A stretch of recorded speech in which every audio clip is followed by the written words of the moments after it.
శ్రీమహాగణాధిపతయే నమః. సదాశివసమారంభాం శంకరాచార్యమధ్యమాం అస్మదాచార్యపర్యంతాం వందే గురుపరంపరాం. ఓం భద్రం కర్ణేభిః శృణుయామ దేవాః, భద్రం పశ్యేమాక్షభిర్యజత్రాః, స్థిరైరంగైస్తుష్టువాగుంసస్తనూభిః, వ్యశేమ దేవహితం యదాయుః. స్వస్తి న ఇంద్రో వృద్ధశ్రవాః, స్వస్తి నః పూషా విశ్వవేదాః, స్వస్తి నస్తార్క్ష్యో అరిష్టనేమిః, స్వస్తి నో బృహస్పతిర్దధాతు. ఓం శాంతి శాంతి శాంతి.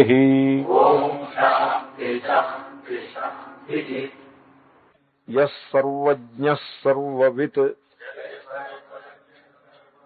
యస్య జ్ఞానమయం తపః,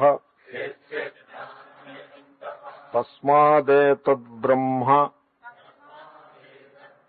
నామరూపమన్నం చ జాయతే.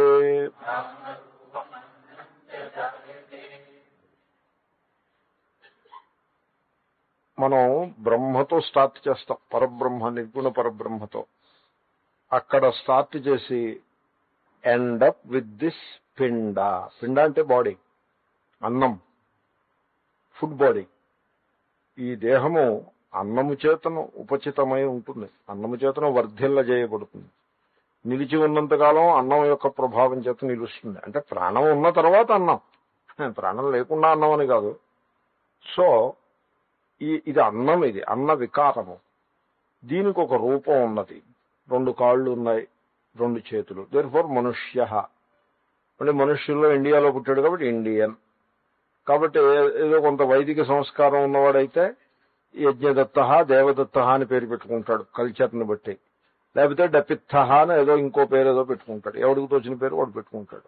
సో నామ రూపం, అన్నం, 3 కలిసి ఉంటాయి. అన్నం అంటే దేహము, అన్న ఫుడ్ బాడీ, దానికి నామరూపాలు. సో ఈ సీక్వెన్స్ లో at one end is the Parabrahma, at the other end is the నామరూపమన్నం. ఇప్పుడు దీన్ని మనస్సులో పెట్టుకునే శ్రీకృష్ణుడు 15వ అధ్యాయంలో మమైవాంశో జీవలోకే జీవభూత సనాతనః అని అన్నాడు. సో బంగారం ఎట్టిదో నెక్లెస్ కూడా ఎట్టిదే. బంగారం మిలమిలా మెరిస్తే నెక్లెస్ మిలమిలా మెరుస్తుంది. బంగారం లోహం అయితే నెక్లెస్ లోహం. బంగారం శాశ్వత కాలం ఉండేదైతే నెక్లెస్ రూపంగా శాశ్వత కాలం ఉండకపోయినా దాని యొక్క తత్వం శాశ్వతమే. సో ఆ విధంగా బంగారం ఎట్టిదో నెక్లెస్ ఎట్టిది. ఒక రూపం అనే పాయింట్ ఒక్కటే, నామరూపం అనే ఆస్పెక్ట్ మినహాయిస్తే తత్వం ఒక్కటే. నామరూపాలు తేడా, ఏ అంశంలో తేడా ఉందో అది మిథ్య. నామరూపాలు రియల్ అయితే then the difference is real. నామరూపాలు మిథ్య అయితే దెన్ ది కామనాలిటీ, అంటే రెండింటికి ఉండేటువంటి వాస్తవిక స్వరూపము ఒక్కటే. నామరూపములలో తేడా ఉంది, కానీ నామరూపములు మిథ్య అంటే తేడా లేదు అని అర్థం. కల్పితమైన తేడా ఉంది అంటే తేడా లేదు అని అర్థం. తేడా లేదు అన్నదానికే కల్పితమైన తేడా ఉంది అని అంటారు. అలా ఎందుకు చెప్పడం అంటే మరి తేడా కనబడుతుంది, కంటికి కనబడుతున్న దానిని నిషేధించడం అనేది జరుగుతోంది. సో ఆ ఈశ్వరుడు ఒక ఎండ్లో ఉంటే సీక్వెన్స్ కి, ఈ ఎండ్లో నేను ఉన్నాను, మొత్తం వరుస.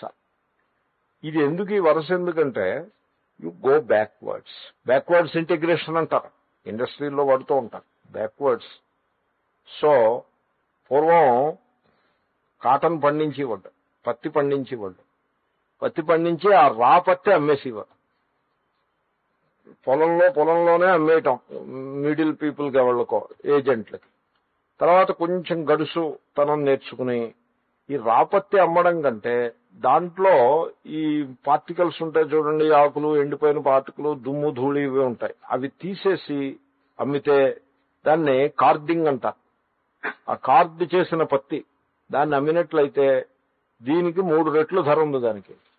సో వాడెవడో ఆ ఇంప్యూరిటీలు తీసి బదులు మనమే తీస్తే పోలేదు అని అనుకుని దానికేదో చిన్న మెషిన్ పెట్టుకుని ఆ పత్తిని ఇలా విడివిడిగా పింజగా తీసేటువంటి మెషిన్ ఒకటి పెట్టుకుని అలా విడివిడిగా తీస్తూ ఉంటే ఆ ఇంప్యూరిటీస్ అన్ని కిందకి రాలిపోతే ప్యూర్ పత్తి ముందుకు వెళ్ళిపోతుంది. ఆ పని ఫార్మర్సే చేయడం మొదలుపెట్టారు. లాభం ఎక్కువ వస్తుంది. దీన్ని బ్యాక్వర్డ్ ఇంటిగ్రేషన్ అంటారు. ఆ తర్వాత దీన్ని యార్న్ చేసి వాళ్ళు అమ్ముకునేవారు ఏజెంట్లు. ఈ ఫార్మర్స్ వీళ్ళు ఏం చేశారంటే వీళ్ళందరూ కలిసి ఒక ఫ్యాక్టరీ పెట్టి ఆ యార్న్ ఏదో వాళ్లే చేసి అమ్మడం ప్రారంభించారు. ఇంకో 3 times లాభం వచ్చింది. Value addition. సో ఆ విధంగా ఆఖరికి ఈ farmers they have become apparel manufacturers, readymade garments manufacturers అయ్యారు. Really I know such families. So దీన్ని బ్యాక్వర్డ్ ఇంటిగ్రేషన్ అంటారు. ఆ విధంగానే మనం కూడా we have to do backward integration. ఈ ఒక విశిష్టమైన దేహానికి అలా తుక్కుపోయి ఇదే నేను నాది అని అనుకోకుండా ఆ జ్ఞానం నుంచి బయటపడి ప్రయత్నం చేసి ఈ సమష్టి విరాట్ ఏదైతే కలదో అది నా దేహము. సో అలాగా ముందుకి ప్రొసీడ్ అయినట్లయితే అదొక పద్ధతి. లేకపోతే ఇంకో పద్ధతి, ఈ దేహము వెనుకాలుండే ఇంద్రియముల వెనుక ఉండే మనస్సు, దాని వెనుక బుద్ధి, దాని వెనుక అహంకారము, దాని వెనుక ప్రజ్ఞ, ఈ కాన్షియస్నెస్.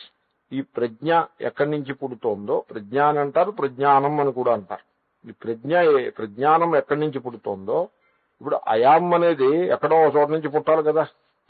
ఎందుకంటే అయాం నేను ఉన్నాను అనే ఆ మౌలికమైన భావన అది అస్తమానం ఉండట్లేదు. అది ఉన్నప్పుడు ఉంది, లేనప్పుడు లేదు. అది లేనప్పుడు దేంట్లో విలీనమైంది, ఉన్నప్పుడు ఎక్కడి నుంచి వచ్చింది అది తెలుసుకున్నట్లయితే ఆ దేశకాలములకు అతీతమైనటువంటి ఏ చైతన్యము కలదో అదే బ్రహ్మ. ప్రజ్ఞానం బ్రహ్మ.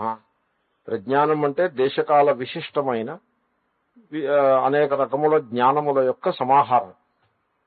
అది ప్రజ్ఞానం, కాన్షియస్నెస్, మేనిఫెస్ట్ నాలెడ్జ్.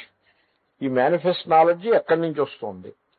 సో దాన్ని ఎలా చేస్తారంటే ముందు నేను చేతన పురుషుడుని అని గుర్తిస్తారు. I am a conscious being.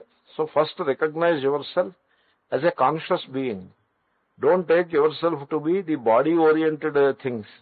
And I am this, I am that అని బాడీ బేస్డ్ థింగ్స్ లో మనం ఫిక్స్ అయిపోయి కూర్చున్నాం అనుకోండి, అప్పుడు కాన్షియస్ అని ఎప్పుడు అనుకుంటారు? ఐఎమ్ వైశ్య, ఐఎమ్ క్షత్రియ అనుకుంటున్నవాడు ఐఎమ్ కాన్షియస్ బీయింగ్ అని ఎప్పుడు అనుకుంటాడు వాడు? ఇలాగా అనుకుంటున్నది దానికి, ఆ జ్ఞానానికి ఆటంకం అవుతుంది. ఇప్పుడు రాంగ్గా అనుకుంటుంటే అదే ఆటంకం అవుతుంది, ఇంక వేరే ఆటంకం అక్కర్లేదు. కాబట్టి I'm a conscious being. So ఆ భావన దృఢంగా ఉండాలి. అప్పుడు ఒక ప్రశ్న, ఈ కాన్షియస్ బీయింగ్ కదా, what is its origin? What could be its origin? ఆ ప్రశ్న ఎప్పుడో వారానికి ఒకసారో 10 రోజులకు ఒకసారో కాకుండా ఈ mind it self becomes that question, what could be this conscious అని. అలాగా ఒక భావనా ప్రపంచంలో చాలా హయ్యర్ లెవెల్కి వెళ్ళిపోవాలి. అంతేగాని చుట్టుపక్కల వాళ్ళు వీడు ఏం ప్లాన్ చేస్తున్నాడు, వీడు మనకేమైనా అన్యాయం చేయడానికి ప్రయత్నిస్తున్నాడా, లేకపోతే మా బావమరిది ఏం చేస్తున్నాడు, వీటి గురించి అలా చింతిస్తూ కూర్చుంటే అదేమీ సెటిల్ అవ్వదు. నేనేదో సంసారం దృష్టాంతం చెప్పాను. ఈ సంసారానికి సంబంధించి చేయాల్సినవో పనులు ఉంటాయి. ఆ పనులు చేసేసి ఇంకా దాని గురించి ఆలోచించడం అనవసరం. సంసారం గురించి ఆలోచించారనుకోండి ఏమిటి ఉపయోగం? ఇప్పుడు ఆర్టీసీ బస్సులో ఎక్కువ మీరు ప్రయాణం చేస్తారు. ఈ బస్సులో డబడబలాడుతూ ఏమీ సరిగ్గా మెయింటైన్ చేయరు. ఆర్టీసీ ఉద్యోగులు ఉన్నారంటే వాళ్ళు ప్రభుత్వోద్యోగులు. చాలా ప్రభుత్వోద్యోగి అంటే he is characterised by 2 qualities. 1 indifference, 2 corruption. So at the best of times he is indifferent, at the worst of times he is corrupt. That's it. That finishes a government servant. So ఇది మన స్వాతంత్ర్యం తర్వాత మనం సంపాదించుకున్న ఇది ఒక పెద్ద లక్షణం. సో ఈ రకంగా ఆలోచిస్తూ కూర్చుంటే ఏమవుతుంది? ఫ్రస్ట్రేషన్ వస్తుంది. కాబట్టి దాని గురించి ఆలోచించద్దు. ఏదో బస్సులో ఎక్కాం, దిగాం, అయిపోయింది, ఓవర్. అలాగే ఏదైనా పెళ్లికి వెళ్ళారనుకోండి, ఏవో సమ్ ప్రాబ్లమ్స్ ఉంటాయి, వాటి గురించి ఆలోచిస్తూ కూర్చున్నారనుకోండి, ఏమిటి ఉపయోగం? దానివల్ల ఏమీ ఉపయోగం లేదు. సో ఆ విధంగా సంసారానికి సంబంధించినటువంటివి అవి అర్హములైన విషయములు కావు. ఏదైనా ఒకసారి మనస్సు వాటి మీద పడినా తప్పేం లేదు. You become you know of that and then ignore it. It is not real. So మన యొక్క మెయిన్ ఎఫర్ట్ అంతా ఎక్కడ ఉంటుంది? ఐఎమ్ కాన్షియస్ బీయింగ్, చేతన పురుష. What could be the source of this చైతన్యం? The mind becomes that question. Mind raises that question కాదు, mind becomes that question. It is so easy. ఎందుకంటే మనస్సుకు ఆ లక్షణం ఉంది. ఇప్పుడు మీరు ప్రయాణం పెట్టుకున్నారనుకోండి, రేపు సాయంకాలం, రేపు పొద్దున్న ఏపీ ఎక్స్ప్రెస్ అని ప్రయాణం పెట్టుకున్నారనుకోండి, ఈరోజు మొత్తం అంతా కూడా మైండ్ ఏపీ ఎక్స్ప్రెస్ ఆకారంలోనే ఉంటుంది. రైట్? దానికి సంబంధించిన బాక్సు, దాంట్లో సామాను, పందెం పుల్ల పెట్టుకున్నానా లేదా, టూత్ పేస్ట్ పెట్టుకున్నానా లేదా, మొత్తం ఆ మనస్సు 24 గంటలు, కనీసం 24 గంటలు అదే ఆకారంలో ఉంటుంది. కొంతమందికి వారం రోజుల ఆకారంలో ఉంటుంది, మరికొంతమందికి నెల రోజుల ఆకారంలో ఉంటుంది. ఎవరి సంస్కారాన్ని బట్టి వాళ్ళు. సో కొంచెం బాగా అలవాటు ప్రయాణం తిరగడం ఇవన్నీ చూసిన వాడికి ఓ రోజు ఆకారం ఉంటుంది. సో అంచేతనే ముందు రోజు క్లాసులో ఇవి ఉండవు. ఎందుకంటే ఏదో చిట్ట చివరిగా క్లాసులో చెప్తూ కూర్చుంటే ఏదో విభూతి మర్చిపోవడమో లేకపోతే మాల మర్చిపోవడమో ఏదో అవుతుంది. అలా అవ్వకుండా so some small effort. So mind has that habit. దేని యందు మనస్సుకి ఆసక్తి లేక ప్రీతి ఉంటుందో మనస్సు దాని యందు అతి సహజంగా లగ్నం అవుతుంది. కాబట్టి మనం చేయాల్సిందల్లా, ఇప్పుడు మీరు సరిగ్గా టైం అయ్యేప్పటికీ ప్రేమతో వచ్చేస్తున్నారా లేదా క్లాస్కి? ఎందుకని? You have discovered a love for it, that's all. అదేవిధంగా వాట్ యామ్ ఐ, లేకపోతే ఐయామ్ అనే ఆ ఆత్మనిష్టయందు ప్రేమని మనం ఆవిష్కరించుకోగలిగితే బ్రహ్మజ్ఞానం అంత సులభం అదే కానీ ఇంకోట్లేదు. అయితే మనస్సు రివోల్ట్ చేస్తుంది. ఈ అయాంలో ఏముంది? మనం మాల్ కేసు చూస్తే ఉంది, ఇది వరల్డ్ అఫైర్స్. పోనీ దేవాలయానికి వెళ్ళారనుకోండి, there are so many things in the devalayam. Religious part చెప్తున్నాను. So there are so many things. అయాంలో ఏముందండి? అయాంలో ఏముంది? తప్పగా లేదు. అయాంలో ఏమీ అట్రాక్షన్ ఏముంది? వెరాజ్ మీరు రిలీజియస్ పర్సన్ అయితే టెంపుల్కి వెళ్తే there is so much attraction. లేకపోతే మీరు వరల్డ్ యాటిట్యూడ్ తోటి మాల్ అంటే కొన్ని మార్కెట్కి వెళ్ళారనుకోండి, there is so much attraction. So many things are there. కాబట్టి మనస్సు ఏం చేస్తుందంటే అటువైపు లాగుతుంది. అవి రియల్ అని అనిపిస్తుంది. ఈ I am it is somewhere in the background. ఆ స్థితిని రివర్స్ చేయగలిగితే సంసారం బ్యాక్గ్రౌండ్ లో ఉంటుంది, ఆత్మనిష్ట ఫోకస్ లో ఉంటుంది. బస్ you have done it, you have arrived. దానికి ఈ ప్రక్రియ ఉపయోగపడుతుంది. That is the idea. So you can backward integration చేసుకుంటూ పోయినట్లయితే Brahman is with you all the time. On the other hand నామరూపమన్నం అక్కడ అతుక్కుపోయి ఉన్నట్లయితే సంసారం అలా నడుస్తూ ఉంటుంది నిరంతరంగా. దానికే అంతు ఆపు ఏం ఉండదు.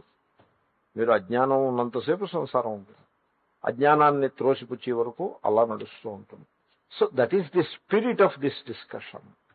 వేదాంత విచారము యొక్క తాత్పర్యం అది. సో ఇదంతా మనం చూశాము. అన్నంచ వ్రీహియవాది లక్షణం జాయతే. ఇక్కడ అన్న శబ్దానికి పూర్వం అన్న శబ్దానికి చాలా మౌలికమైన భేదం ఉన్నది. పూర్వం అన్న శబ్దం చేతను అవ్యాకృతావస్థని బోధించాము, హిరణ్యగర్భుని యొక్క ఎర్లియర్ స్టేజి. ఇక్కడ అన్న శబ్దానికి భోజనం అని అర్థం.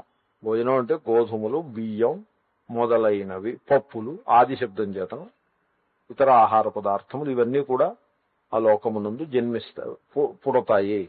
వాటి చేతనే ఈ దేహం నిర్మాణమయ్యి ఈ దేహము అది సస్టైన్ అవుతూ ఉంటుంది. తర్వాత పూర్వమంత్రోక్త క్రమేణ ఇత్యవిరోధ ద్రష్టవ్య. అంటే భాష్యకారులు కొంచెం లోతుగా పరిశీలిస్తారు మంత్రాన్ని. పూర్వమంత్రంలో ఏం చెప్పారు? తపసా చీయతే బ్రహ్మ అని మొదలుపెట్టి బ్రహ్మ. సో ఆ బ్రహ్మ నుంచి అన్నము, అన్నం నుంచి ప్రాణము, దాని నుంచి మనస్సు, దాని నుంచి సత్యము, దాని నుంచి లోకాలు అని చెప్పారు. ఇక్కడ ఏం చెప్తున్నారు? తస్మాత్ ఆ బ్రహ్మ నుండి, తస్మాత్ ఆ పరబ్రహ్మ నుండి ఏతద్ బ్రహ్మ అంటే సగుణ బ్రహ్మ. ఓకే. ఆ తర్వాత ఇంకో నామరూపం నుంచి జాయితే. మధ్యలో స్టెప్స్ అన్ని విడిపోయాయి. అదే అంతకుముందు శ్లోకంలో అలాంటి స్టెప్స్ చెప్పి మరి ఇక్కడ అలా చెప్పకుండా డైరెక్ట్ గా అక్కడి నుంచి ఇక్కడికి జంప్ చేశారు ఏమిటంటే ఆ శ్లోకంలో చెప్పిన దానికి దీనికి కాంట్రడిక్షన్ ఉందని మీరేమనుకోవద్దు. అలాగేం కాదు. అక్కడ చెప్పిన క్రమాన్ని మళ్లీ దౌరాయించటం ఎందుకని మళ్లీ చెప్పలేదు. So starting point end point చెప్పేసి వదిలేశారు ఫర్ ఎ మెసేజ్. నేను ఇప్పుడు ఇచ్చిన మెసేజ్ ఏదైతే కలదో దానికోసం మధ్యలో ఉన్నటువంటి సీక్వెన్స్ ని మీరు ఫిలప్ చేసుకోండి. అంతేగాని అక్కడో రకంగా చెప్పారు ఇక్కడ ఇంకో రకంగా చెప్పారు అని విరోధము అలాగనుకోవద్దు. సో పూర్వమంత్రోక్త క్రమేణ కాబట్టి ఆ తస్మాత్ ఆ పరబ్రహ్మ నుండి నామరూపమన్నం వరకు క్రమం ఇక్కడ ఇవ్వకపోయినా పూర్వమంత్రంలో చెప్పిన క్రమంగానే అది జరిగింది. దానికి దీనికి విరోధమేం లేదు అని తెలుసుకోండి. ఇది ద్రష్టవ్య. ఇది ముండకోపనిషద్భాష్యే ప్రథమముండకే ప్రథమః ఖండః. ఓం పూర్ణమదః పూర్ణమిదం పూర్ణాత్ పూర్ణముదచ్యతే పూర్ణస్య పూర్ణమాదాయ పూర్ణమేవావశిష్యతే. ఓం శాంతి శాంతి శాంతి.